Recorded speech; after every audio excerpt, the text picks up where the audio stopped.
are extremely good at role playing. So I'm gonna rent a girlfriend, rent a puppy. I'm not sure if it's supposed to shut all the way, but it does. Okay, that's pretty cool. Le Japon dépasse toutes les attentes. Il est loin devant les autres pays en termes d'avancées et de culture. Peu importe qu'il s'agisse de leurs délices culinaires, de leurs incroyables sites touristiques, de leurs offres de divertissement ou même de leur réussite technologique. Au fil des années, le Japon a acquis une réputation inégalée. C'est un pays où vous trouverez et verrez des choses que vous n'avez jamais vues auparavant. Les Japonais sont sans aucun doute des pionniers dans divers domaines. Ils surpassent les autres nations dans presque tous les aspects. Ici, nous découvrirons 15 choses incroyables, qui sont exclusives au Japon. Numéro 15.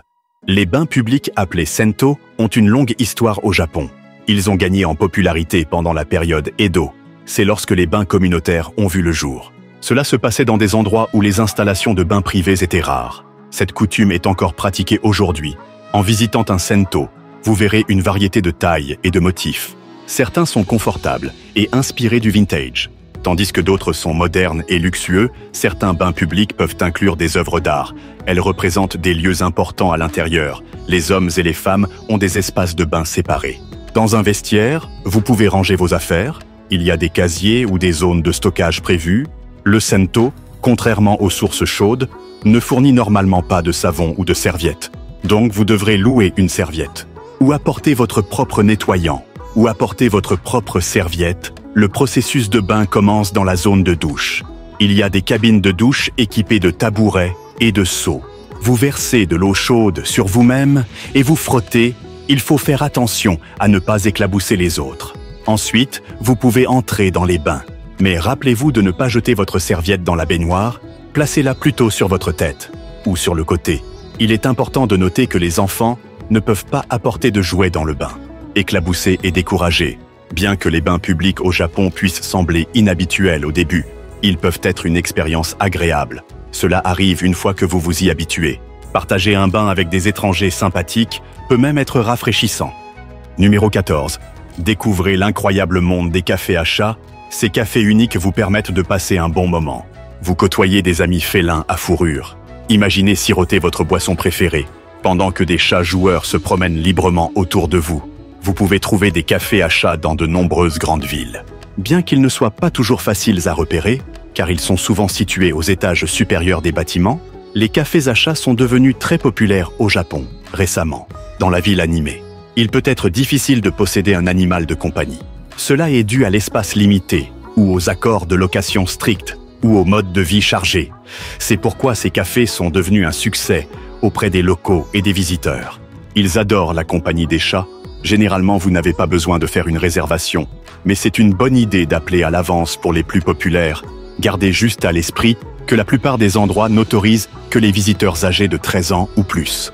Maintenant, parlons des règles de base. Chaque café à chat a ses propres règles spécifiques. Mais voici quelques lignes directrices courantes. Vous pouvez caresser les chats à votre guise. Mais les prendre dans vos bras est interdit. Sauf si le chat initie l'interaction, il est important de ne pas nourrir les chats avec de la nourriture extérieure. Oh, et n'oubliez pas votre appareil photo. Prendre des photos des chats adorables et du café confortable est totalement autorisé. Mais veuillez éviter d'utiliser le flash. Donc, que vous soyez un local à la recherche de compagnie féline ou un touriste voulant une expérience unique. Les cafés à chats sont l'endroit parfait à visiter. Numéro 13. Les pastèques carrées ou en forme de cube sont une variété unique et accrocheuse. Ce sont des pastèques cultivées au Japon. Elles ont été inventées par un designer graphique nommé Tomayuki Ono en 1978. Elles sont rapidement devenues un article tendance. Les principales raisons derrière leur forme inhabituelle sont la praticité et l'esthétique. Les pastèques en cubes sont conçues pour s'adapter plus facilement dans les réfrigérateurs. Cela se compare à leurs homologues rondes, leur forme carrée empêche de rouler. Elle permet un empilement soigné et une utilisation efficace de l'espace. De plus, leur forme les rend plus faciles à couper. Car elles restent en place sur la table, cela assure sécurité et commodité. Cependant, il y a certains inconvénients à ces fruits exotiques. Ces pastèques sont cueillies bien avant que leur goût puisse mûrir. Elles ne deviennent pas sucrées. En plus de cela, leur rareté les rend très chères. Elles atteignent jusqu'à $200 chacune, donc ces pastèques sont vues comme un fruit luxueux. Plutôt qu'un fruit qui pourrait être facilement apprécié, d'autres formes comme les pastèques en forme de cœur et de pyramide ont évolué. Cela est arrivé depuis l'apparition des pastèques en cubes. Cela ajoute au plaisir des achats de fruits. De plus, ces pastèques uniques ne sont plus limitées au Japon. Elles peuvent être trouvées dans d'autres pays aussi, comme l'Allemagne. Numéro 12. Quand vous arrivez au Japon pour la première fois, particulièrement à Tokyo, une des premières choses que vous remarquez est l'abondance de distributeurs automatiques. Ils sont éparpillés dans les rues. Bien que les distributeurs automatiques ne soient pas rares au Japon, leur sheer nombre ici est stupéfiant. Plus de 2 millions des 4 millions de distributeurs automatiques du pays sont dédiés à la vente de boissons. Mais ce n'est pas seulement le nombre qui est surprenant. C'est aussi la diversité des options. Les distributeurs automatiques offrent des friandises étranges, comme du maïs, de la soupe aux haricots sucrés, du bouillon de crevettes, et même du curry indien, en plus de l'eau, du café et du soda standard. De plus, pendant l'hiver, ces machines proposent des alternatives chaudes. Comme des soupes apaisantes, bien que les boissons dominent le paysage des distributeurs automatiques, l'autre moitié de ces merveilleuses machines offre un assortiment de produits. Cela va de la glace et des collations au ramen congelé et au gyoza. Vous rencontrerez des distributeurs automatiques qui dépassent vos attentes. Les distributeurs automatiques de fruits proposent des articles comme des bananes, ou des sachets d'ananas, ou des pommes coupées. Ils ont aussi gagné en popularité. Certains vendeurs choisissent même de vendre à la fois des boissons et des collations dans leurs machines. Bien sûr, nous ne pouvons pas oublier les distributeurs automatiques de tabac. C'est un reflet du taux élevé de fumeurs au Japon.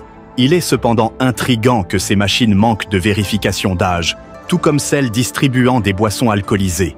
Malgré les régulations strictes du Japon sur la consommation d'alcool et le tabagisme pour les mineurs, la culture des distributeurs automatiques au Japon est un témoignage de l'innovation du pays. Elle offre un aperçu enchanteur de l'abondance et de la diversité des produits disponibles. Tout cela est à portée de main. Numéro 11. Les restaurants japonais utilisent des shokuin sampuru. Ce sont des modèles de nourriture en plastique. Ils servent à afficher leurs plats et attirer les clients. Ces répliques sont faites de matériaux comme le plastique, la cire ou la résine. Elles ressemblent à de vrais aliments. Elles sont fabriquées à la main en utilisant du chlorure de polyvinyle. La tradition a débuté à la fin des années 1800. À cette époque, les vendeurs utilisaient de vrais présentoirs de nourriture. Cela remplaçait les menus écrits. Les artisans ont commencé à créer des modèles de nourriture dans les années 1920. Cela aidait les clients à commander. Aujourd'hui, l'industrie de la nourriture en plastique au Japon génère des milliards de yens de revenus annuels. Les modèles sont hautement personnalisables. Ils capturent des détails spécifiques et des variations régionales. Certains restaurants dépensent plus d'1 million de yens. Ils acquièrent un ensemble complet d'articles en plastique. Ces articles durent indéfiniment. À Tokyo, dans le quartier de la cuisine, ces modèles sont aussi vendus au grand public. Le shokuin sampuru est devenu une forme d'art. Il y a des musées et des compétitions. Ils mettent en avant le savoir-faire impliqué. Ces modèles ne sont pas seulement utilisés dans les restaurants, ils servent aussi comme accessoires dans les médias. Ils sont utilisés à des fins éducatives dans la recherche sur la nutrition et la consommation. En plus des restaurants, le shokuin sampuru est utilisé lors des mariages. Là, des gâteaux de mariage factices richement décorés sont exposés. Pendant ce temps, de vraies tranches de gâteaux sont servies. Ces modèles sont devenus une partie intégrante de la culture culinaire. Ils font partie des stratégies marketing du Japon. Ils attirent les clients avec des représentations visuellement attrayantes des plats disponibles. Numéro 10. Préparez-vous à être émerveillé par les incroyables toilettes high-tech du Japon. Elles sont connues sous le nom de washlets. Ces toilettes futuristes sont remplies de fonctionnalités incroyables. Elles vous laisseront bouche bée. Imaginez avoir des toilettes qui peuvent pulvériser de l'eau sur votre derrière. Elles ajustent la température de l'eau juste comme vous l'aimez. Elles libèrent des senteurs agréables. Elles diffusent même des sons apaisants pour annuler tout bruit indésirable. Ces washlets sont à des années-lumière devant leurs concurrents. Maintenant, ne soyez pas intimidés par leur technologie avancée. Ils sont en fait assez faciles à utiliser. Cela arrive une fois que vous connaissez quelques astuces simples. Tout ce que vous avez à faire est d'appuyer sur les boutons de contrôle. Ils sont situés de chaque côté des toilettes. Et voilà, vous êtes prêts? Si le panneau de contrôle sur les toilettes n'est pas à portée de main, ne vous inquiétez pas. Il y a un panneau de contrôle à distance pratique. Il est monté sur le mur pour votre commodité. En fait, les toilettes intelligentes sont devenues si populaires au Japon En 2018, l'Association de l'industrie de l'équipement sanitaire du Japon a dû agir. Elle a créé des symboles standardisés pour les boutons sur ses toilettes. Cela évitait la confusion parmi les touristes. C'est à quel point ces washlets sont communs et avancés au Japon. Il est fascinant de penser que le Japon est devenu un centre mondial. C'est un centre pour l'innovation des toilettes. Fait intéressant, des recherches scientifiques suggèrent une chose. Les toilettes traditionnelles japonaises à la turque sont connues sous le nom de washiki. Elles sont en réalité plus saines pour nous. Ces toilettes à la turque ont été la norme au Japon pendant des milliers d'années. Cela était avant que les toilettes de style occidental ne prennent le dessus. Mais ne vous inquiétez pas, vous pouvez toujours trouver des toilettes washiki dans de nombreuses toilettes publiques. Elles sont à travers le Japon. Alors, la prochaine fois que vous visiterez le Japon, ne manquez pas l'opportunité de découvrir la merveille des washlets. Numéro 9. Les cafés de majordome sont devenus populaires. Ils sont une alternative aux cafés de servantes. Là, les serveuses s'habillent comme des servantes, elles s'adressent aux clients masculins. Certaines fans féminines d'anime et de manga sont connues sous le nom d'otaku. Elles n'étaient pas trop enthousiastes à l'idée des cafés de servantes. Elles voulaient quelque chose de différent. Elles désiraient un endroit où elles pourraient profiter de la compagnie. Une compagnie de compagnons masculins dans un environnement romantique et sûr, sans se ruiner. C'est alors que le premier café de majordome, Swallowtail, a ouvert ses portes en 2005. Situé à Tokyo, il est devenu un lieu prisé pour les otaku féminines. Un autre café notable, le Butler's Café, a même embauché des hommes occidentaux. Ils étaient majordomes. Cela permettait aux clients de pratiquer leurs compétences en anglais, tout en profitant de leur temps. Les cafés de majordome se concentrent sur offrir une expérience de premier ordre. Ils prêtent une grande attention à l'ambiance. Ils vous font sentir comme si vous retourniez dans votre maison luxueuse. En entrant, vous serez accueillis chaleureusement. Vous serez appelé par des titres respectueux, comme Milady, Princesse, Jeune Seigneur ou Maître. Ces cafés servent des plats délicieux. Ils sont préparés avec le plus grand soin. Vous pouvez vous adonner à un thé de l'après-midi à l'anglaise. Il comprend des gâteaux délicieux, des scones, des sandwichs, et bien sûr du thé servi dans des tasses en porcelaine exquise. L'intérieur du café est conçu pour ressembler à une élégante maison de campagne anglaise ou à un manoir. Il est complet avec de beaux meubles et décorations. Les majordomes eux-mêmes sont formés de manière extensive. Ils apprennent l'art de la préparation du thé. Ils apprennent l'étiquette appropriée et le service exceptionnel au restaurant. Ils prennent leur rôle au sérieux. Ils s'efforcent de rendre votre expérience inoubliable. Même certains majordomes participent aux comédies musicales, ou à des pièces de théâtre, ou à des concerts organisés par le café. Une chose à garder à l'esprit est que les cafés de majordomes interdisent généralement la photographie. Cependant, certains cafés comme le Butler's Café offrent des services photos uniques. Cela vous permet d'enregistrer des moments précieux avec votre majordome. Imaginez avoir une photo de votre majordome vous soulevant, ou recevant des bulles, une tiare et une cloche en argent comme Cendrillon. Les cafés de majordome ont un code de conduite pour le personnel et les clients. Ils veulent créer un environnement sûr et respectueux pour tous. Des activités comme échanger des informations personnelles ne sont généralement pas permises. Se rencontrer en dehors du café ne l'est pas non plus. Donc si vous cherchez une expérience culinaire magique et un avant-goût de la vie aristocratique, un café de majordome est l'endroit où aller. Numéro 8. Avez-vous déjà entendu parler de gens séjournant dans des hôtels à un compartiment? Car c'est exactement ce que proposent les hôtels à capsule ou hôtels à pod du Japon, mais avec tout le nécessaire. Ces hôtels uniques, aussi connus sous le nom d'hôtels à pod, ont vu le jour au Japon. Ils apparaissent maintenant partout dans le monde. Ils offrent une option super cool et économique. C'est pour les voyageurs qui n'ont pas besoin d'une grande chambre sophistiquée. Alors qu'est-ce qu'un hôtel à capsule exactement? Au lieu d'une chambre d'hôtel traditionnelle, vous obtenez votre propre petit pod confortable. Il fait la taille d'un lit simple. C'est comme avoir votre propre cachette personnelle à l'intérieur de la capsule. Il y a tout ce dont vous avez besoin pour un séjour détendu, de la télévision pour le divertissement à la climatisation, une console électronique et des prises électriques pour charger vos gadgets. En gros, c'est une mini-cabine moderne. Vous vous demandez comment les capsules sont placées? Eh bien, les unes sur les autres? Oui, vous avez bien entendu. Elles sont placées les unes sur les autres. Maintenant, vous vous demandez peut-être, et si vous décidez de rester dans l'une des capsules du haut, ne craignez rien. Les gens qui l'ont conçu savaient qu'ils le faisaient pour un humain. Donc celles du haut sont accessibles, via des échelles ou des marches. Pour l'intimité, vous pouvez même fermer le pod. Cela se fait avec un rideau ou une porte solide. C'est cool, mec. mais gardez à l'esprit qu'il ne peut être verrouillé que de l'intérieur. Maintenant, passons à la bonne partie. Vous vous demandez peut-être où vous vous douchez. Ou faites pipi si vous voulez. Eh bien, il y a des installations partagées là-dedans. Elles incluent des douches et des toilettes, sans oublier le Wi-Fi gratuit. Tout comme dans une auberge, certains hôtels à capsules fournissent même des saunas et des bains gratuits. Certains endroits incluent même des piscines et des activités pour votre plaisir.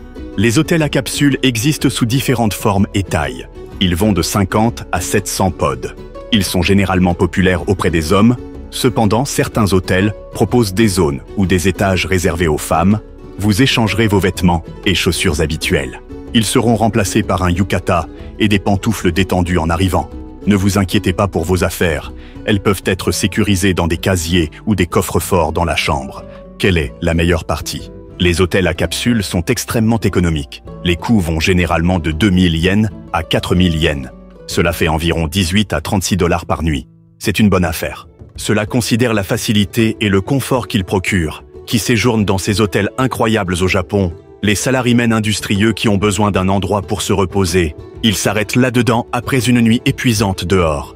Ils sont aussi utiles pour les gens qui manquent le dernier train pour rentrer chez eux ou qui souhaitent simplement s'éloigner de leur routine quotidienne. Cela arrive pendant des circonstances difficiles. Certaines personnes louent même des capsules pour une durée plus longue. Cependant, n'importe qui cherchant un endroit amusant et économique où séjourner, il pourrait bénéficier de l'expérience de l'hôtel à capsule. Numéro 7. Laissez-moi vous parler du monde fascinant des célèbres Love Hotels du Japon. Ces motels intéressants et inhabituels offrent des tarifs à l'heure. Ils offrent une cachette isolée pour les couples. Ces couples sont à la recherche d'interactions romantiques. Au Japon, l'intimité est une denrée précieuse. Il y a des parents curieux, des voisins indiscrets et des appartements exigus. Cela rend impossible de ramener quelqu'un chez soi.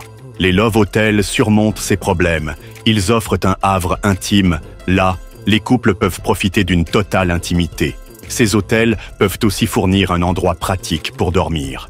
Ou peut-être servir de principale source d'hébergement pendant votre voyage au Japon. Les Love Hotels ont une longue histoire. Elles remontent au XVIIe siècle pendant la période Edo. À cette époque, des auberges spéciales et des maisons de thé étaient construites. Elles avaient des entrées secrètes et des tunnels. Cela répondait aux besoins des prostituées et de leurs clients, et des amants cherchant la discrétion. Après la Seconde Guerre mondiale, de petits logements familiaux appelés Turekomiado sont devenus populaires. Ils offraient des hébergements simples pour ceux dans le besoin. Les Love Hotels ont gagné encore plus de popularité avec l'introduction des automobiles. Cela s'est passé dans les années 60. Les maisons japonaises offraient peu d'intimité à ce moment-là. Les couples mariés ont commencé à fréquenter les Love Hotels.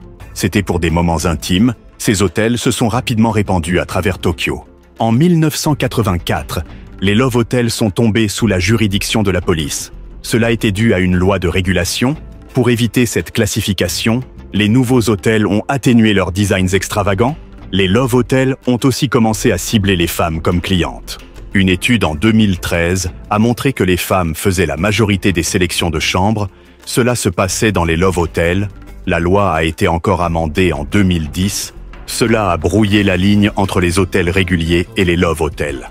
Les Love Hotels s'adaptent constamment pour répondre aux régulations. Ils attirent les clients. Les opérateurs d'hôtels utilisent divers termes, comme hôtel romantique, ou hôtel fashion, ou hôtel pour couple. Cela leur permet de rester tendance. Leur signification culturelle est évidente. Ils ont même été ajoutés comme emoji dans Unicode 6.0. Numéro 6. Plongeons dans le monde fascinant des mascottes japonaises. Elles sont connues sous le nom de Yurukiara. Ces personnages adorables et parfois particuliers sont utilisés pour promouvoir diverses choses, comme des villes ou des attractions touristiques ou des produits au Japon. Vous pouvez les trouver partout dans le pays. Deux des plus célèbres sont Domokun, c'est la mascotte de Nippon Osokyokai, et Kumamon de la préfecture de Kumamoto. Ils ont gagné une reconnaissance internationale, croyez-le ou non. Ces mascottes ont un impact significatif. Elles rapportent beaucoup d'argent. Kumamon seul a généré un extra de 124,4 milliards de yens pour Kumamoto. Cela s'est fait en seulement 2 ans. Au Japon, il y a une appréciation profondément enracinée pour la mignonnerie. Elle est connue sous le nom de kawaii. Ce n'est pas juste pour les enfants non plus. Les adultes au Japon embrassent ouvertement les choses mignonnes. Cela se fait sans trop de stigmates. Aujourd'hui, nous allons explorer le pouvoir de la mignonnerie. ces mascottes le détiennent au Japon. Aussi connues sous le nom de Yuru-Kihara, elles vont au-delà d'être juste des personnages mignons, elles prennent des rôles et des comportements significatifs.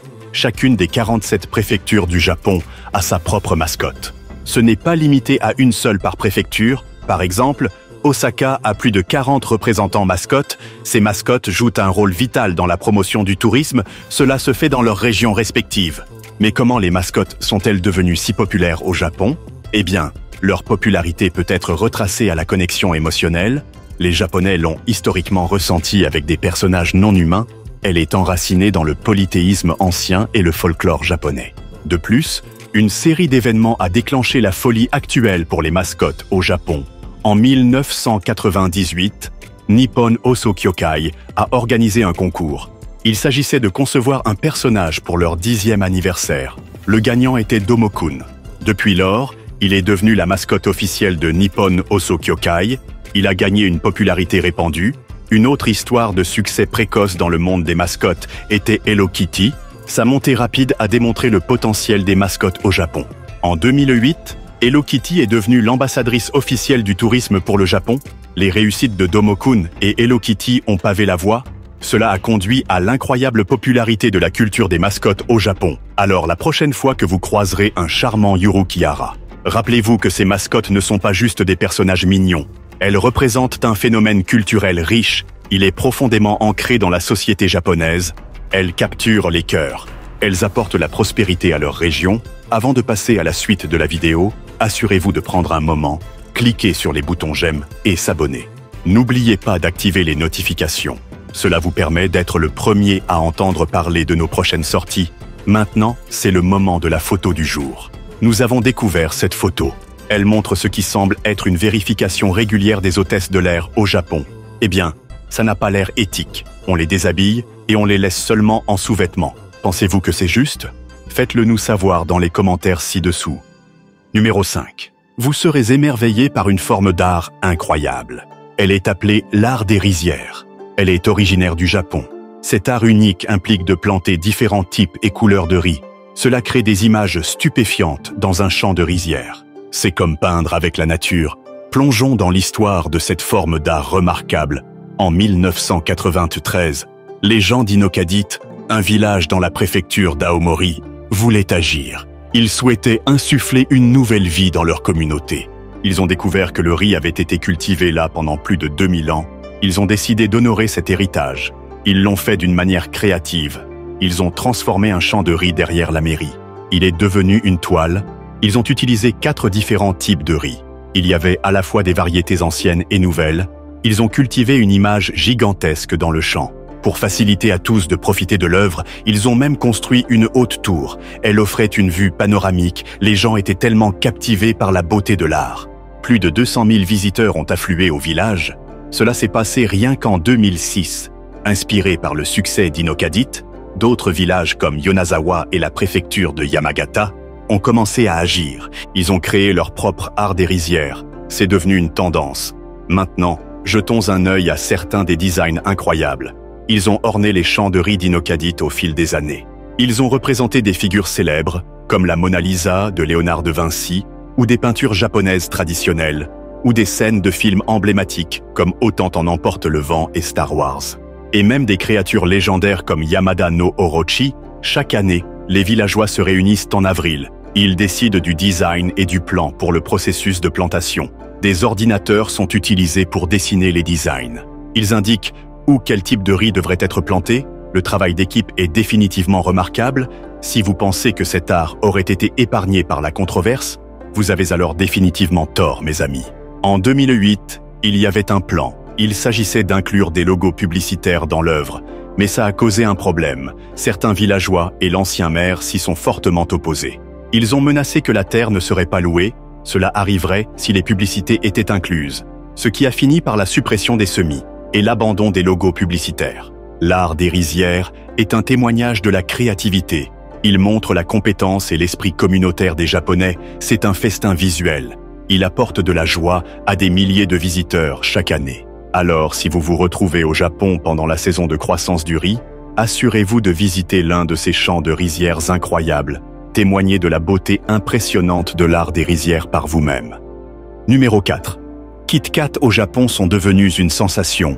Plus de 300 saveurs uniques ont été introduites depuis 2000. Ces saveurs sont souvent exclusives au Japon. Elles ne sont pas disponibles ailleurs. Nestlé, l'entreprise derrière Kit Kat au Japon, a réussi à surpasser le chocolat Meiji. Elle est devenue la confiserie la plus vendue du pays de 2012 à 2014. La campagne marketing de la marque a collaboré avec Japan Post. Ils ont vendu des barres Kit Kat dans les bureaux de poste. Cette campagne a même remporté un prix en 2010. La campagne a encouragé les gens à associer le nom du produit à une phrase. Cette phrase est Kitokatsu. Elle signifie « Vous gagnerez sur lit au Japon ». C'est devenu un symbole de bonne chance. Elle était souvent envoyée comme un charme aux étudiants. Cela se faisait avant leurs examens universitaires. Les Kit Kats ont été introduits au Japon en 1973. Cela s'est fait à travers un partenariat entre le confiseur britannique Rowntrees et le confiseur japonais Fujiya. Depuis lors, la marque a gagné une immense popularité. En 2014, elle est devenue la confiserie la plus vendue au Japon. Le succès de Kit Kat au Japon peut être attribué à l'introduction de saveurs uniques. Le thé vert a été le premier en 2004. Ces saveurs saisonnières et régionales sont devenues très recherchées. Cela est dû à la tradition de ramener des spécialités régionales comme souvenir. Nestlé a adopté un modèle d'affaires spécifiquement pour le marché japonais. Ils produisent des séries plus petites de saveurs. Cela permet de mieux contrôler les coûts. Cette approche a bien fonctionné dans les supérettes japonaises. Là, les produits tournent fréquemment sur les étagères. Les barres Kit Kat au Japon sont faites de chocolat au lait. Il est produit dans les usines appartenant à Nestlé, à Himeji et Kasumigara. Elles utilisent des fèves de cacao principalement sourcées d'Afrique de l'Ouest. Le marketing des Kit Kats au Japon a capitalisé sur une association fortuite. C'est l'association de la marque avec la bonne chance. La marque est devenue synonyme de charme de bonne chance. Cela est particulièrement vrai parmi les étudiants. La collaboration de Nestlé avec Japan Post a permis aux gens d'envoyer des barres Kit Kat. Elles avaient des messages personnalisés. Elles se sont rapidement vendues. Cette campagne a remporté des prix. Elle a encore boosté la popularité de la marque. Pour répondre à différents goûts, Kit Kat a ouvert des boutiques spécialisées. Elles sont appelées le Kit Kat Chocolaterie. Elles offrent des produits haut de gamme, comme du chocolat noir infusé à la framboise et des Kit Kats aromatisés au saké. Certaines saveurs sont limitées à des régions spécifiques. D'autres sont produites en quantité limitée. Elles sont conservées pour des promotions spéciales. Des saveurs notables incluent haricots rouges ou patates douces violettes ou thé vert ou sauce soja. La popularité de Kit Kat au Japon continue de croître. En 2018, Nestlé a ouvert un magasin Kit Kat dédié. Il est à la gare de Namba, à Osaka.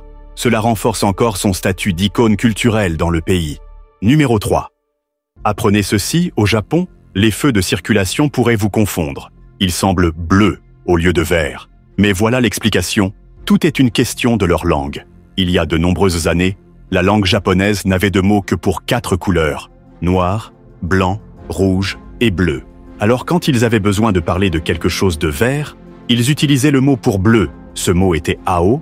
Ça allait bien jusqu'à ce que le mot pour vert entre en usage. Ce mot est Midori. Cela s'est passé vers la fin du premier millénaire. Mais même alors, Midori était considéré comme une nuance d'ao. Cela a causé de la confusion. Ça affecte encore la culture japonaise aujourd'hui.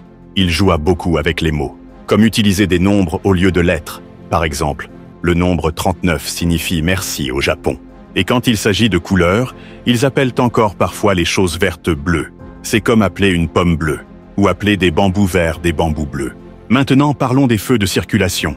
Initialement, les feux de circulation du Japon étaient vraiment verts, mais ils les appelaient toujours ao. Ça ne correspondait pas aux normes internationales.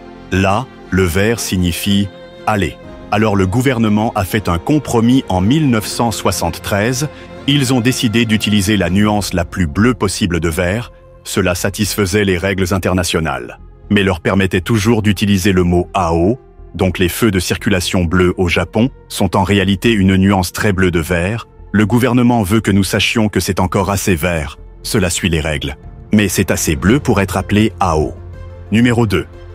Le monde des locations de petites amies au Japon existe. Là, vous pouvez expérimenter la joie d'avoir une petite amie. Sans engagement, c'est comme avoir une petite amie en prêt. Imaginez ceci. Vous trouvez un service qui offre cette opportunité unique. Et voilà, vous êtes en route pour une expérience de petit ami. Le processus est simple, vous payez pour le plaisir de sa compagnie. Cela couvre ses dépenses, comme les boissons, les repas et le transport. Selon vos préférences et la durée de la location, les prix peuvent aller de 10 000 yens pour un rendez-vous de 2 heures ou 15 000 yens pour 3 heures de compagnie. Certaines filles travaillent à temps partiel. Elles équilibrent cela avec leurs emplois à temps plein. Elles comprennent l'art de la compagnie. Elles fournissent l'attention que vous cherchez. Alors pourquoi les gens choisissent-ils de louer une petite amie? Pour certains, la solitude est la raison. Elle les pousse à vouloir louer une petite amie. Ils aspirent à la chaleur et à la proximité. Cela vient d'avoir un partenaire à leur côté. D'autres sont des hikikomori. Ce sont de jeunes hommes japonais incroyablement timides. Ils préfèrent rester cachés dans leur chambre, plutôt que d'affronter la tâche intimidante de sortir ensemble. Et il y a même des hommes mariés. Ils cherchent de la compagnie en dehors de leur mariage. Louer une petite amie au Japon offre une chance de connexion, de compagnie, et un goût de romantisme, sans les pressions de l'engagement. Alors pourquoi ne pas tremper votre orteil dans le monde de l'amour loué? Expérimentez le frisson par vous-même. Numéro 1. Au Japon, il y a extrêmement peu de poubelles dans les espaces publics, comme les rues ou les centres commerciaux. Cela est dû à un événement majeur. Il s'est produit à Tokyo en 1995. Un groupe de personnes appartenant à Aum Shinrikyo a causé une terrible attaque terroriste. Elle a eu lieu dans le métro de la ville. Ils ont relâché un gaz dangereux. Il s'appelait sarin. Il est extrêmement toxique. Il peut tuer les gens très rapidement. Cet acte a secoué le pays. L'administration a promis d'empêcher de similaires tragédies à l'avenir. Une méthode qu'ils ont choisie était de supprimer les poubelles publiques. Ils croyaient que ces poubelles pourraient être utilisées. Elles pourraient cacher des choses dangereuses. Ces choses pourraient blesser les gens. Aussi, collecter et jeter les ordures dans les zones publiques coûte beaucoup d'argent. Le gouvernement ne voulait pas dépenser trop là-dedans. Mais ne vous inquiétez pas, il y a encore des endroits particuliers au Japon. Là, vous pouvez trouver des poubelles. Elles sont courantes dans les parcs, ou les gares, ou les toilettes publiques. Il y a aussi des bacs de recyclage spéciaux. Ils sont à côté des distributeurs automatiques. Les gens peuvent y mettre leurs canettes et bouteilles vides. Donc, même s'il n'y a pas beaucoup de poubelles dans les rues, les gens au Japon se soucient encore de garder les espaces publics propres. Ils protègent l'environnement.